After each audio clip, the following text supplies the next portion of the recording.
आम कहाँ गए? रिदा के घर में खूबसूरत सा बाग है। रिदा बाहर आई तो सबसे पहले अपने मिट्ठू को देखा। Hello Rida, hello Rida. हाँ मेरे मिट्ठू, कैसे हो? ठीक हूँ, ठीक हूँ। चूरी खानी है, चूरी खानी है। हाँ हाँ खिलाती हूँ। जरा पौधों का हाल तो पूछ लूं। और फिर रिदा अपने पौधों को पानी देने लगी। रिदा अपने बाग का खुद ख्याल रखती है, इसलिए उसका बाग खूबसूरत फूलों से भरा हुआ है। फिर वो सेब और अमरूद लाई और अपने मिट्ठू को खिलाने लगी। मेरी चूरी कहाँ है? मेरी चूरी कहाँ है? मियाँ मिट्ठू, अभी अब्बू आम लाएंगे ना तो तुम्हारी चूरी भी मंगवा लूंगी। इतनी देर ये मजेदार सेब खाओ। कानो बिल्ली को दूध दिया। वो चट चट करके दूध पीने लगी।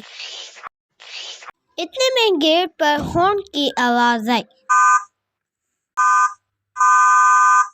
अब्बू आ गए, अब्बू आ गए।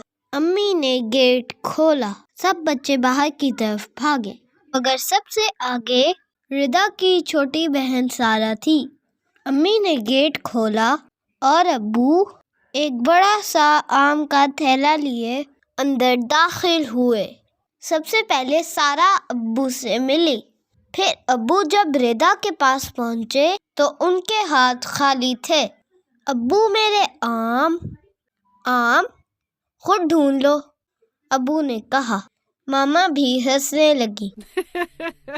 अरे आम कहाँ गए? और फिर रिदा और हसन मिलकर आम ढूंढने लगे। हसन पौधों में घुस गया। क्या आम यहाँ है? नहीं, शायद वहाँ। रिदा घास में ढूंढने लगी।